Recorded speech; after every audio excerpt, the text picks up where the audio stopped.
नमस्कार साथियों, एक बार फिर एक नई वीडियो के साथ हम आपके सामने प्रस्तुत हूं। और आज हम बात करते हैं कि अगर आपको शुगर है और शुगर के साथ साथ अगर ये लक्षण है तो कौन से आपको 9 औषधियों का प्रयोग करना चाहिए जिससे आपको शुगर से कोई खतरा ना हो, यानी शुगर आपका कुछ ना बिगाड़ सके, यानी आपको इंजेक्शन ना लगाना पड़े, यानी आपके जीवा के वशीभूत ना होने पड़े या आपको ज़्यादा परहेज ना करना पड़े।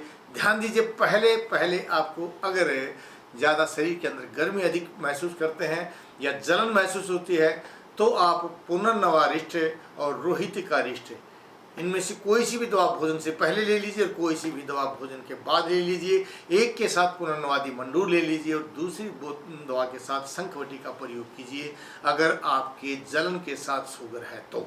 और अगर आपके कब्ज रहती है और उसके साथ अगर आपको शुगर है तो कास्टाइल से आप पेट साफ कर सकते हैं या बादाम के तेल से पेट साफ कर सकते हैं या कुटकी और चरायते का चूर्ण बराबर मात्रा में मिला करके उससे पेट को साफ कर लीजिए। आपका शुगर डायबिटीज यानी ठीक हो जाएगा, आपको दवाओं की आवश्यकता नहीं पड़ेगी।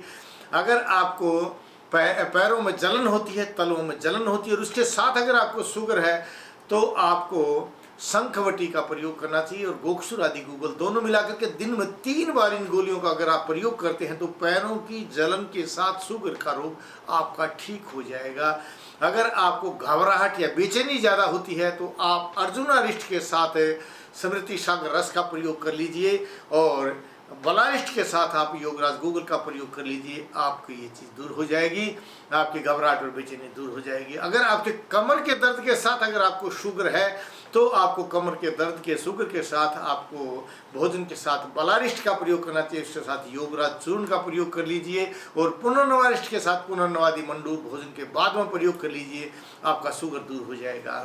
हाँ, अगर आप बाजार से दवाई नहीं लेना चाहते तो सुबह सुबह रात को मेथी भिगो करके 1 चम्मच मेथी उस पानी के समय चबा करके भोजन कर लीजिए और शाम को भी भोजन के बाद मेथी जो सुबह भिगोई थी भोजन के साथ प्रयोग कर लीजिए। उससे आपका जो है शुगर ठीक होता चला जाएगा।